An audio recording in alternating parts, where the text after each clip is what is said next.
సర్వేంద్రియానాం నయనం ప్రధానం అన్నారు పెద్దలు. మీరు కూడా ఇది నమ్మితే ఈ సిరీస్ని లాస్ట్ ఆప్షన్గా పెట్టుకోండి. ఇది ఓన్లీ మన కళ్ళకే కాదు, మన బ్రెయిన్కి, మన బాడీకి కూడా మంచిది కాదు. ఎందుకంటే ఈ సిరీస్ చూస్తే బేసిక్గా ఫ్రస్ట్రేషన్ వస్తుంది. అసలు ఎక్కడ ఒక లాజిక్ ఉండదు, మన ఉండదు. స్టోరీ లైన్ అయితే బాగా ఇంట్రెస్టింగ్ అనిపిస్తుంది. స్టోరీ లైన్ వచ్చేసి బేసిక్గా ఒక డాక్టర్ ఉంటాడు, కళ్ళ డాక్టర్. ఆయన ఒక ఎక్స్పెరిమెంట్ చేస్తాడు అన్నట్టు కళ్ళతోని. ఒక స్పెక్ట్స్ కనుక్కుంటాడు. ఆ స్పెక్ట్స్ ఏమో రిసీవర్ లా పనిచేస్తాయి, మన కళ్ళు ఏమో హ్యూమన్ ఏమో ట్రాన్స్మిటర్ లా పనిచేస్తుంది అన్నట్టు. ఆయన ఒక సొల్యూషన్ కనుక్కుంటాడు, దాన్ని కళ్ళలోకి ఇంజెక్ట్ చేస్తే ఆ కళ్ళు ట్రాన్స్మిటర్ లాగా అయిపోతాయి అన్నట్టు. ఎట్ ది సేమ్ టైం ఆ ఇంజెక్ట్ చేసినాక వెంటనే సిరంజ్లోకి ఆటోమేటిక్గా కళ్ళలో ఉండే ఏదో లిక్విడ్ని అది గ్రాప్ చేస్తుంది అన్నట్టు, కలెక్ట్ చేస్తుంది అన్నట్టు. ఆ కలెక్ట్ చేసిన సిరమ్ని యూజ్ చేసి లెన్స్ క్రియేట్ చేస్తాడు. ఆ లెన్స్ని ఈ ఆయన క్రియేట్ చేసిన అద్దాలలో పెడితే అది రిసీవర్ లాగా పనిచేస్తుంది అన్నట్టు. బేసిక్గా అవతల వాళ్ళు ఏం చూస్తుంటారో మనం అది చూడొచ్చు అన్నట్టు. అట్లా ఇక బేసిక్గా హీరో అట్లా దాన్ని వాడుకొని అవతల వాళ్ళ లైఫ్లో ఏం జరుగుతుంది అనేది చూస్తూ ఉంటాడు అన్నట్టు. ఆ క్రమంలో ఒక మర్డర్ని చూస్తాడు అన్నట్టు. ఒక మర్డర్ని విట్నెస్ చేస్తాడు. దాన్ని ఎలా ట్యాకిల్ చేసిండు హీరో, మర్డరర్ని పట్టించిండా లేదా అనే బేసిక్ ఈ కాన్సెప్ట్ మీద తీసుకుపోయినారు స్టోరీని. కాకపోతే స్టోరీ ఇప్పుడు ఎంత మంచిగా ఉంది చెప్తా ఉంటే, ఎంత థ్రిల్లింగ్గా తీయచ్చు దీన్ని. మంచి డైరెక్టర్ చేతిలో పడితే మంచి థ్రిల్లింగ్ స్టోరీ అయితే ఉండేది. కానీ వరస్ట్ ఉంటుంది. అసలు ఇప్పటిదాకా హీరో హీరో అని చెప్తున్నారా, అసలు ఈ సినిమాలో హీరోయిక్ క్యారెక్టర్స్ లేవు. ఈ సోకాల్డ్ హీరో ఏం చేస్తాడంటే, ఇంతకుముందు చెప్పినా కదా, శాంపుల్స్ కలెక్ట్ చేస్తాడు. కలెక్ట్ చేసి వాళ్ళ లెన్స్ నుండి వాళ్ళ పాయింట్ ఆఫ్ వ్యూ చూస్తూ ఉంటాడు అన్నట్టు. ఇప్పుడు మీకు అనిపించచ్చు, దీంట్లో అంత నెగటివ్ ఏముంది, ఇల్లీగల్గా చేస్తున్నాడు అంటే వాళ్ళ పర్మిషన్ లేకుండా చేస్తున్నాడు, కాకపోతే తప్పేం చేస్తలేడు కదా అనిపిస్తుంది. కాకపోతే అట్లా కాదు భయ్య. ఒక సీన్ చూపిస్తారు, అంటే అవతల వాళ్ళ అమ్మనో సంథింగ్ అట్లా ఆమె పాయింట్ ఆఫ్ వ్యూ చూసుకుంటా చిన్నపిల్ల డ్రెస్ చేంజ్ చేసుకుంటా ఉంటుంది అన్నట్టు. కరెక్ట్ అక్కడికి టైం అయిపోతుంది అన్నట్టు. బేసిక్గా ఏంటంటే ఆయన 4 minutes వరకే చూడగలుగుతాడు అన్నట్టు. సో టైం అయిపోయి కట్ అయిపోతుంది అన్నట్టు అది అక్కడికే. ఈయనే అంటే అవతల అమ్మాయి డ్రెస్ చేంజ్ చేసుకుంటుంది, ఎందుకులే చూసుడు అని అద్దాలు తీసేసుడు కాదు, అర్థం చేసుకోండి. అట్లనే ఈయన క్లినిక్ ఒక భార్యాభర్తలు ఇద్దరు వస్తారు. వచ్చినప్పుడు భార్య మీద ఫ్యాంటసైజ్ చేస్తూ ఉంటాడు అన్నట్టు. అంటే ఫస్ట్ తెలియదు అనుకో పెళ్ళైందని, తర్వాత తెలిసినా అని ఇక కంటిన్యూ చేస్తూ ఉంటాడు. వాళ్ళని కూడా అట్లనే అబ్జర్వ్ చేస్తూ ఉంటాడు. ఇద్దరి శాంపుల్స్ కలెక్ట్ చేసుకొని ఇద్దరి పాయింట్ ఆఫ్ వ్యూస్ చూస్తూ ఉంటాడు. సో వీళ్ళిద్దరి మధ్యలోనే మర్డర్ జరుగుతుంది. భార్య భర్తను చంపేస్తుంది అన్నట్టు. అది మన హీరో విట్నెస్ చేస్తాడు అన్నట్టు. అంటే సిరీస్లో హీరోలా చూపించిండ్రు, మనం కూడా కన్ఫ్యూజన్ లేకుండా ఉండడానికి హీరో అని చెప్పుకుందాం. ఇక్కడ నుంచి స్టార్ట్ అవుతుంది భయ్యా పిచ్చి పీక్స్. ఇక ఒక్క లాజిక్ ఉన్నది మన ఉండదు. పోనీ ఇప్పటిదాకా నన్న మంచి థ్రిల్లింగ్ ఉంటుందా అంటే అది కాదు. మధ్యలో కామెడీ పెడతాడు, ఆ జోకులకి పిచ్చి లేస్తుంది అసలు. మీకు అర్థమైందని అనుకుంటా. ఇప్పటిదాకా ఏం జరిగింది, ఒక ఎక్స్పెరిమెంటల్ ఫిలిం లాగా పోయింది. ఇక్కడ నుంచి ఏంటంటే క్రైమ్ థ్రిల్లర్ అన్నట్టు. ఇక అంటే ఇన్వెస్టిగేషన్ జోన్లోకి వెళ్ళిపోతుంది అన్నట్టు. ఇక ఇన్వెస్టిగేషన్ ఉంటుంది, అబ్బాబ్బాబ్బా చెప్పనవసరం లేదు. ఇక హీరో మర్డర్ని విట్నెస్ చేసిండు కదా, సో ఆమెను ఎట్లయినా పట్టేయాలని చెప్పేసి క్లూస్ కలెక్ట్ చేయడానికి చూస్తూ ఉంటాడు అన్నట్టు. అట్లా మర్డర్ వెపన్ని గ్రాప్ చేసి పోలీసులకు అప్పగిస్తాడు అన్నట్టు. అంటే కొరియర్లా సెండ్ చేస్తాడు అన్నట్టు. సెండ్ చేసినప్పుడు కనీసం దానికి ఉన్న అంటే అది మర్డర్ వెపనా కాదా అని కన్ఫర్మ్ చేసుకోవడానికి దాన్ని ల్యాబ్ కన్నా పంపించరు. ఇక మన హీరో మళ్ళా వీళ్ళు ఇగ్నోర్ చేస్తున్నారు, మర్డర్ వెపన్ పంపించినా అని ఇంకా కేసు ఫర్దర్గా వెళ్తలేదు అని చెప్పేసి ఒక 20 రూపీస్ నోట్ మీద షీ కిల్డ్ హిమ్ అని రాస్తాడు. అట్లనే కొన్ని క్లూస్ ఇస్తూ ఉంటాడు అన్నట్టు. అంటే ఒక 2 క్లూస్ ఇస్తాడు, 2 notes రాస్తాడు అన్నట్టు పోలీసులకి. మన గ్రేట్ పోలీసులేమో వాటిని ఆ 2 ఇప్పుడు ఎవరికైనా కామన్ సెన్స్ ఉన్నోడికి ఎవరికైనా తెలుస్తుంది.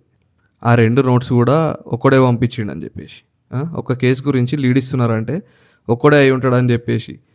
అట్లా కాదు, హ్యాండ్ రైటింగ్ చెక్కింగ్కి పంపిస్తారు అన్నట్టు ఫోరెన్సిక్ ల్యాబ్కి.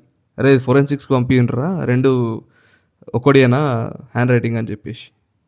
మర్డర్ వెపన్ని పక్కన పెట్టేస్తారు, అది అసలు నిజంగా మర్డర్ వెపన్ అయినా కాదా అని చెప్పేసి.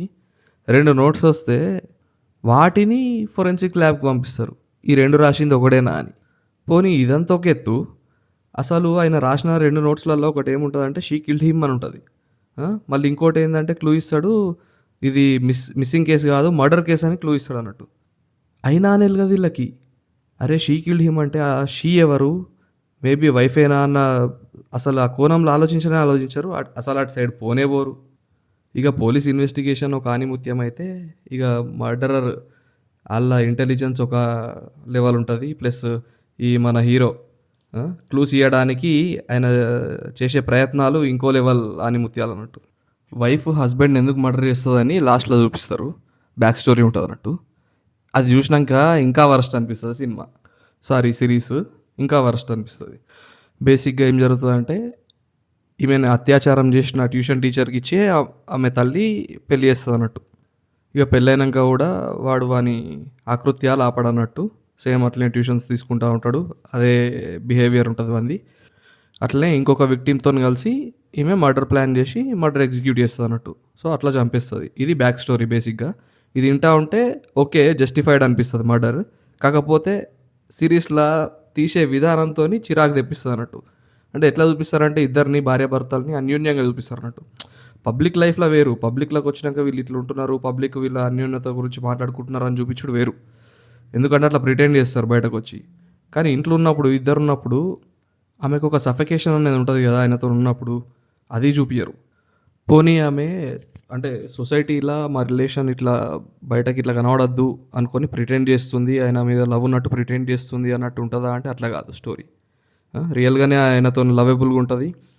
మళ్ళీ హైలైట్ ఏంటంటే వీడు పోయి ట్యూషన్లు చెప్పి ఏమేమి చేస్తున్నాడో ఆమెకు తెలియని తెలుసు.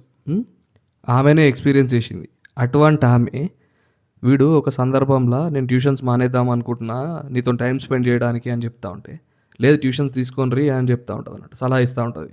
ఇదంతా ఎస్టాబ్లిష్ చేసి ఇద్దరు అన్యోన్య దంపతుల్లాగా చూపించి లాస్ట్కి వస్తే విక్టిమే సైకో, మర్డరరే అసలు విక్టిమ్ అని చూపిస్తే ఎట్లుంటుంది భయ్య? పోనీ లాస్ట్లో చూపించాల్సింది ఈమె జస్ట్ ప్రిటెండ్ చేస్తుంది ఇట్లా, ఆమె మర్డర్లో ఇది కూడా ఒక పార్ట్ ఆఫ్ ది ప్లానే, ఆయనతో ఇట్లా లవ్లు ఉన్నట్టు నటించుకుంటా మెల్ల ప్లాన్ని ఎగ్జిక్యూట్ చేస్తుంది అన్నట్టు చూపిస్తే అప్పుడు కన్విన్స్ అయ్యేటోళ్ళం. ఇక ఈ పార్ట్ ఇట్లుంటే ఇక మన హీరో విషయానికి వద్దాం. భయ్య పెద్ద సైంటిస్టు, డాక్టరు, పెద్ద ఇన్వెన్షనే సృష్టించిండు, క్రియేట్ చేసిండు. కన్ను ట్రాన్స్మిటరు, అద్దాలు రిసీవరు. అవతలోడు లైఫ్లో ఏం జరుగుతుందో చూడొచ్చు. ఎంత పెద్ద సైంటిఫిక్ డిస్కవరీ ఇది, ఇన్వెన్షన్ ఇది. డిస్కవరీ కాదు, ఇన్వెన్షన్ ఇది. అటువంటి వాడు క్లూస్ కలెక్ట్ చేసేటప్పుడు మర్డర్ వెపన్ని డైరెక్ట్ చేతులతోనే ముట్టుకుంటాడు. ఇంట్లోకి పోయి మొత్తం ఏడ వాడతాడా ఫింగర్ ప్రింట్స్ ఇస్తాడు. నాకైతే ఇటువంటి సీన్స్ ఏ సినిమాలో చూసినా అని పిచ్చి లేస్తుంది భయ్య. ఓ హైటెక్ లెవెల్లో ప్లాన్లు గీస్తారు, అది చేస్తారు, ఇది చేస్తారు అని చూపిస్తారు సినిమాలల్లో. మళ్ళీ లాస్ట్కి వచ్చేసరికి గ్లౌజ్ వాడరు, కర్చీఫ్లు వాడరు, ఏం వాడరు. మర్డర్ వెపన్ల మీద లేకపోతే మొత్తం మర్డర్ జరిగిన ప్లేస్లో మొత్తం ఫింగర్ ప్రింట్స్ వదిలేస్తారు. ఇంకా కొన్ని సినిమాల్లో అయితే ఇంకా హైలైట్ ఉంటుంది. ఆ ప్లేస్ వదిలిపోతుండగా గుడ్డతో తుడుస్తూ ఉంటారు అన్నట్టు ఫింగర్ ప్రింట్స్ని వైప్ చేయడానికి. ఇటువంటి మస్తున్నాయి భయ సిరీస్లో చెప్పుకోవాలంటే. ఏడా చూసినా ఫ్రస్ట్రేటెడ్ సీన్లే కనబడతాయి కానీ నీకు మంచిగా అనిపించే సీనే దొరకదు అసలు.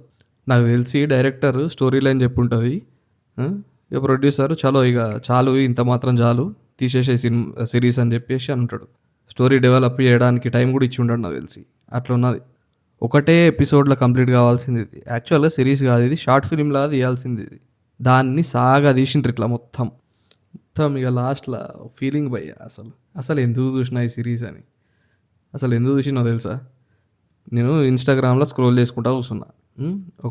ఎవడో ఒక పేజ్ వాడు పెట్టిండు అన్నట్టు, అరే సూపర్ ఉంది సిరీస్, అసలు నీకు ప్రతి ఫ్రేమ్లో థ్రిల్లింగ్ ఎక్స్పీరియన్స్ ఇస్తుంది అని చెప్పేసి పెట్టిండు అన్నట్టు. అరే నిజమా అనుకున్నా. బేసిక్గా ట్రైలర్ చూసినప్పుడు నాకు అంత ఇంట్రెస్టింగ్ అనిపించలేదు సిరీస్, అందుకే ఇగ్నోర్ చేసిన. ఇక వాడు పెట్టిన పోస్ట్ని చూడగానే అరే నిజంగా నా అంత థ్రిల్లింగ్ ఉందా అని చెప్పేసి స్టార్ట్ చేసిన సిరీస్. స్టార్టింగ్ నుండే బోరు, కానీ ఇక ఏదో ఒక హోప్, ఇప్పుడన్నా బాగుండొచ్చు, ఈ ఎపిసోడ్ అన్నా బాగుండొచ్చు, ఇది ఒకటే ల్యాగ్ ఉండొచ్చు అని అట్లా మొత్తం సిరీస్ కంప్లీట్ చేసిన.